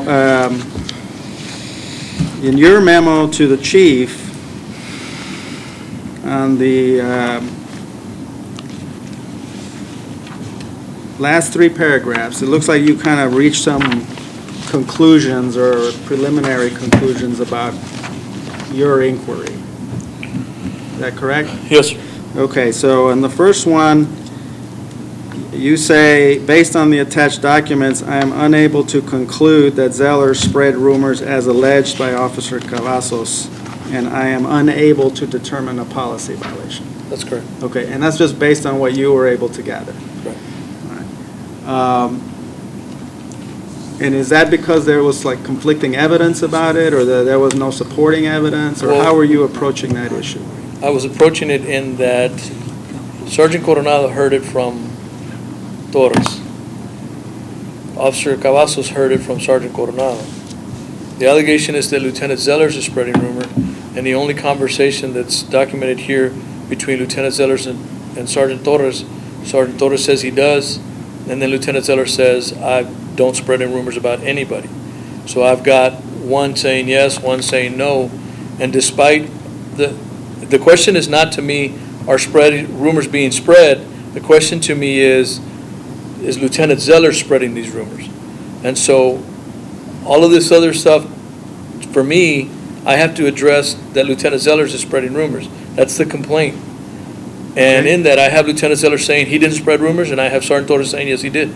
And so at this point, I have 1 and 1. And so And as an inquiry, I'm unable to determine, I'm not saying it did or didn't, I can't tell you right now. And that's why you use that language, That's why I unable use to the determine. Right.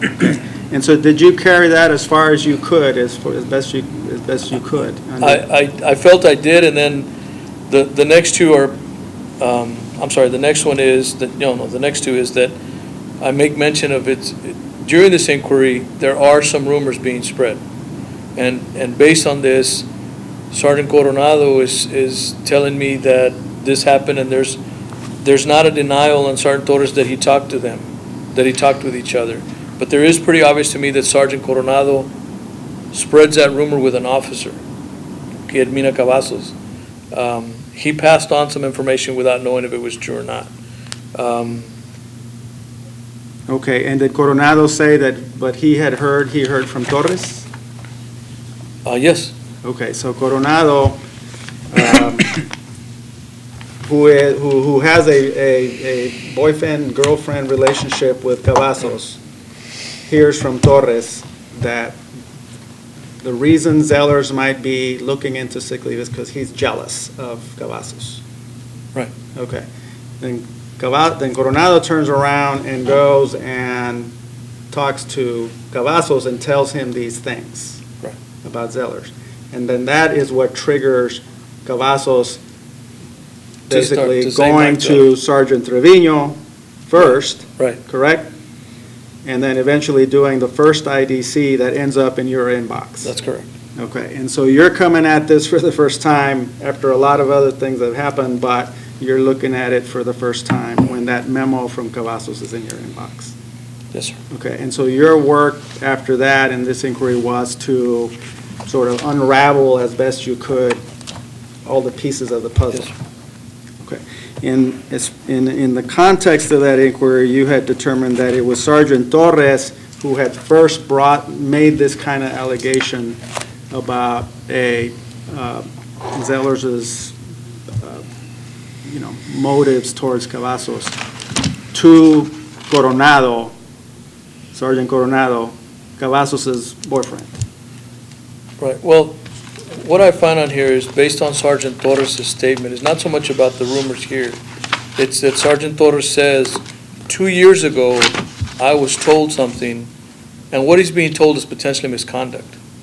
If this lieutenant is inappropriately saying things, if this is really happening, what I find in here, and I say that it is my opinion, however, that Sergeant Torres violated the department by failing to report potential misconduct and discrediting the supervisor. In other words, 2 years ago, when you heard this, if it's true, you had a duty to report this. Okay? So I'm not talking about these rumors here. Okay. These rumors as it relates here, I'm saying I can't prove that Lieutenant Zeller said these rumors. I've got Lieutenant Zeller saying he doesn't spread rumors, Sergeant Torres saying he does.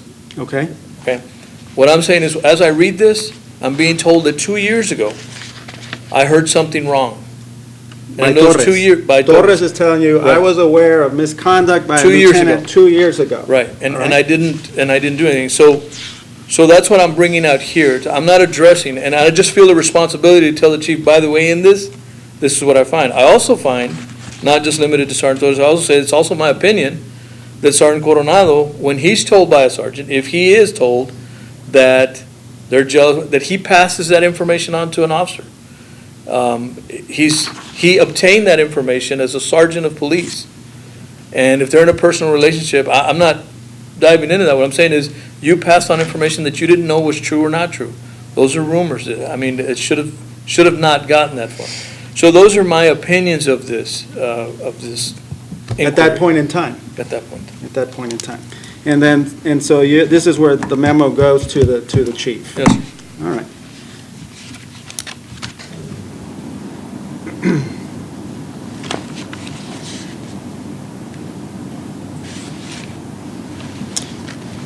Did you later on have any kind of follow-up meeting with the chief about it, or anything else at that point, or at that point does he take it? I don't remember any meeting afterwards. I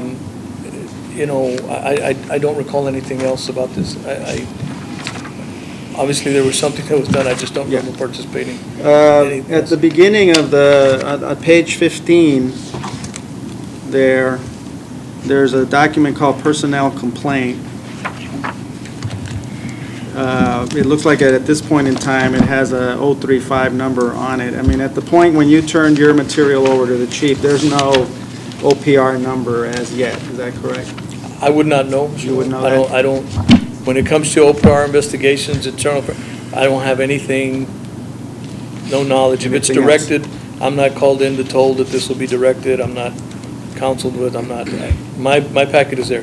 If he needs me to do something else, like get another, then I would have gotten directed to do that. Okay. But not as it relates to the OPR. Okay.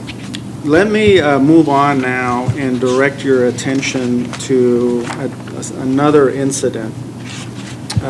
If you turn to 2B, 2B. tab 2B, go to tab 2B, and then go to tab 3 under that. Okay.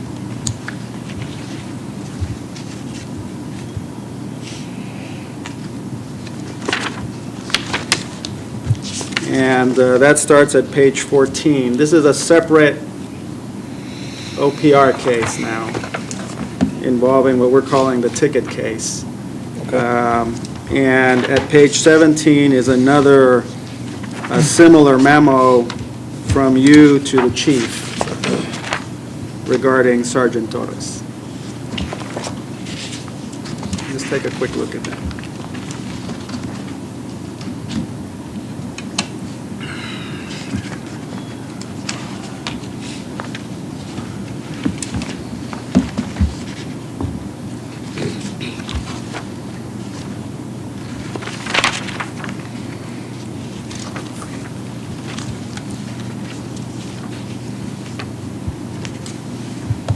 Okay.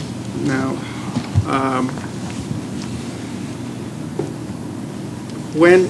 how did this incident come to your attention?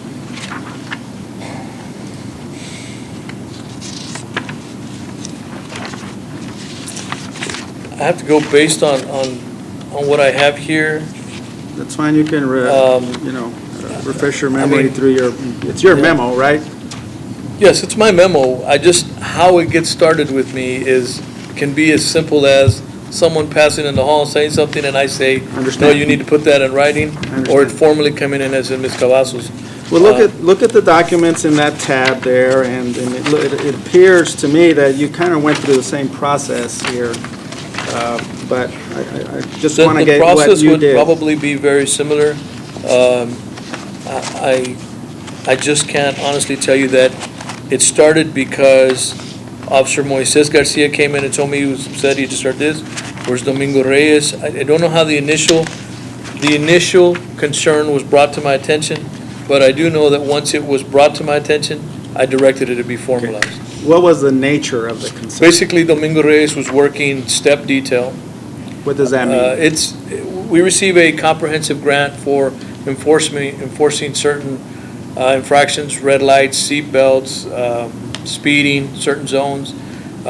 We are applied for, in this case, received a grant, and so therefore the officers are paid overtime to go out and work to improve safety in certain areas determined by major accidents and so forth, and Okay. crime trends and all that. Okay, So it's a volunteer, you sign up when you want and when you're available, and we go through the process. There's some reporting requirements that come with it. Your activity report that has to be reported back to the granting agency. And so Domingo Reyes was working that, he was scheduled to work it, and he's giving out tickets. I'm not sure right off the top of my head if it was seat belts or stop signs or speeding, or maybe a combination thereof. okay. But he was working that when he was apparently called by, he had given a citation to Ms. Garcia. Okay, who is Ms. Garcia? I know her as a previous communications, one of our ECSs. I believe she, at one point, may have been Officer Moises Garcia's wife, or common law wife, or She's a former employee of the department. yes, sir. Okay, but at the time of the citation was issued, she's no longer. She's no longer, Okay. she hasn't worked there for some Okay, time. but in any event, she's the person that gets a citation, Right. okay? And this is brought to my attention that Sergeant Torres asks Dominguez Reyes to turn it into a warning, and he was upset about that, as well as Officer Moises Garcia, upset about that. Okay. Who is, okay, so we got Domingo Reyes, Officer Reyes as the one who issued the citation, correct? That's correct. And who is Moises Garcia? Moises Garcia, I believe, is the father of her children, ex-husband, or the relationship that they used to have. He's one of our officers as well. He's also an officer. That's correct. Okay. And so in your inquiry, what essentially did you determine, or as far as? The first thing I asked is that Domingo Reyes give me his IDC, Okay. put Would down in you, writing what happened. would you identify that document? I believe it's page 21 in that tab.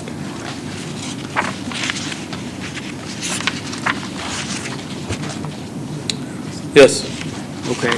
So that's Officer Reyes's IDC regarding the incident. that's correct. Okay? And then I asked for Officer Moises Garcia's IDC. It was my understanding that Domingo Reyes had approached him and told him, hey, I stopped, this is what happened, and they had a discussion about it, so I wanted to know what he had been told. Okay, is that Officer Garcia's IDC at page 20? Yes, sir. Okay. So Officer Reyes didn't come directly to you. It sounds like he went and said something to Officer Garcia first. That's correct. Okay. And so then you wanted to So- know what Garcia had to say. Right, so I received these two, and after I received these and read them, yes, I have something even from Lieutenant Zellers. He's approached by Officer Moises Garcia, who tells him about the incident, so I want to know what it is that he's been told. Okay. He Is submits his- Zellers's IDC at page 19? That's correct, Okay, so he gets drawn into this as well? that's correct. Okay, and that, and so are things pointing to Sergeant Torres as having, made a call on behalf of Erica Garcia? Well, that's at least what it's pointing, but I talked to him and have him submit something to get his side of it. Okay, Again, is his at page 23? That's 22, it looks like, or 22 is what I have. Oh, I might have, it's 2 pages, I believe. That's right. Yeah, 22 and Starts on 23? 22, that's correct. Okay. Well, the first part of it is his Garrity invocation. That's correct. Okay, which is fine, but then he, in the middle of the first page, he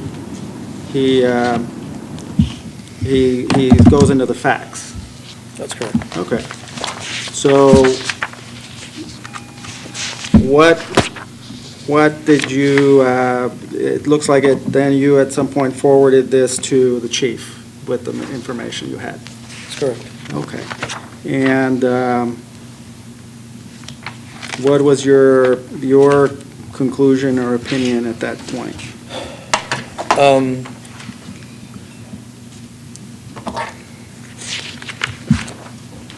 I close it obviously indicating that there was some supporting evidence in the history of the citation, Okay? that it initially had been issued and printed as a citation, and that at a later time, it's changed to a warning and then reprinted. I had spoken, and there's a note here that I had spoken to Ms. Connie Rodriguez. She is the court administrator, and asked her if she could do a history. We have a Brazos technology which allows our ticket writers to run history. They're computerized and so forth. Okay? And there was, I'll object to any testimony that, although this proceeding is not governed by the rules of evidence, the City of McAllen civil service rules do provide that the minimum process of due process is applicable, and a sense of fairness and justice is also required. If they're going to testify if this man is going to testify as to certain findings, then it should be brought through the witness who made those findings, not this man. I'll rephrase the question. I'm really just wanting to get what he did and what he knows. So, as part of your inquiry, did you look into yes. the documentation within the